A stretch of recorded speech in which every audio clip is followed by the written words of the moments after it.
The Messenger, Assassination in The Messenger, Assassination in the Heart of the Vatican. Part 1, Introduction, The Death in London. What would happen if the world's most dangerous terrorists didn't just have bombs, but also had $1 billion bank account and a target on the leader of the Catholic Church? Welcome back to the channel. Our story begins in the rainy streets of London, with the assassination of an al-Qaeda computer specialist.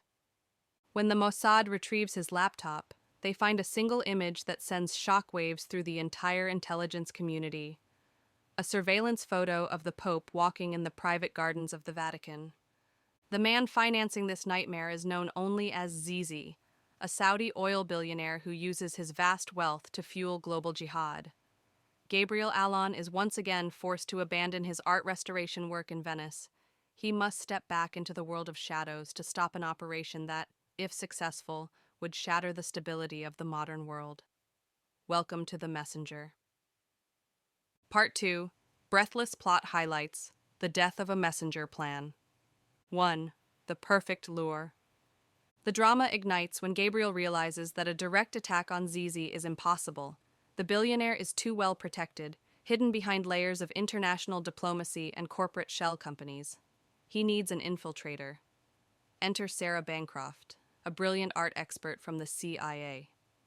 Gabriel must train her to become the perfect bait, a woman whose knowledge of priceless paintings is enough to attract Zizi's attention and gain entry into his inner circle.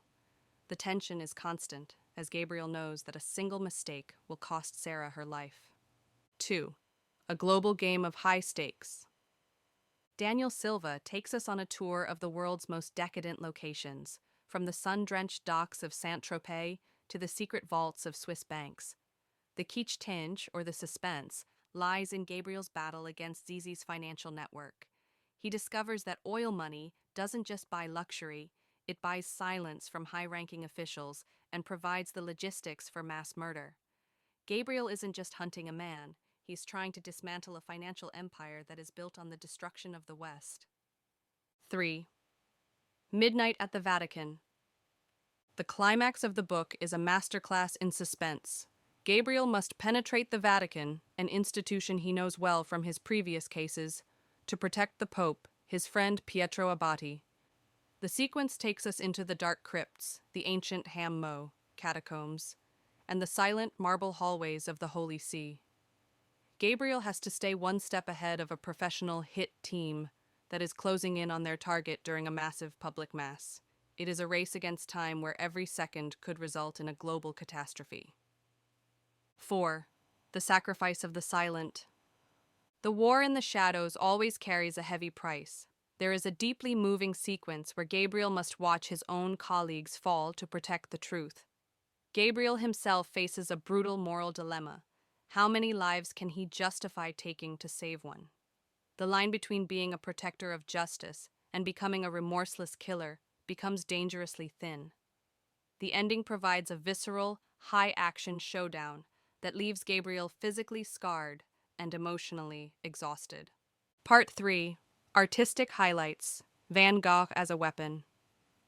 In this installment, Van Gogh's masterpiece, Daughter of Dr. Gogh, acts as a central character. Daniel Silva brilliantly uses art as a tool of tradecraft. Gabriel doesn't just appreciate the painting. He uses his academic knowledge to analyze the enemy's psychological weaknesses. This combination of intellectual sophistication and raw spycraft is Silva's trademark. He shows that the ability to understand a brushstroke is just as important as the ability to fire a weapon. The prose is atmospheric and rich, perfectly capturing the contrast between the spiritual silence of the Vatican and the aggressive, ego-driven world of the Saudi elite. Part 4. Analysis. The power of faith versus the power of gold. The core message of The Messenger is chillingly relevant. The most dangerous enemy isn't the one holding the gun, but the one holding the checkbook that paid for it. Silva exposes the messy reality of international relations, where Saudi oil money often blurs the lines of morality and religion. The book explores the fragile alliance between the CIA and the Mossad, showing that even friends have secrets. Gabriel's journey is a reflection on the nature of messengers, whether they are messengers of God or messengers of death. It argues that in a world driven by greed, only those with unshakable faith and personal integrity can truly make a difference. Part 5. Conclusion. An open ending for new missions. The messenger concludes with a fragile victory. The Pope is saved and a major threat is neutralized. But Zizi's network still has many octopus tentacles reaching across the globe. Gabriel Allon understands that his work is far from over and that he is now a permanent target for those who want to burn the world down. Thank you for joining me for this review of Book 6. What did you think of the cooperation between the CIA and Mossad in this story? And do you believe that art can truly save the world from violence? Let me know your thoughts in the comments. Don't forget to like and subscribe to stay tuned for the next mission, The Secret Servant. Until next time, keep your eyes on the shadows and stay safe.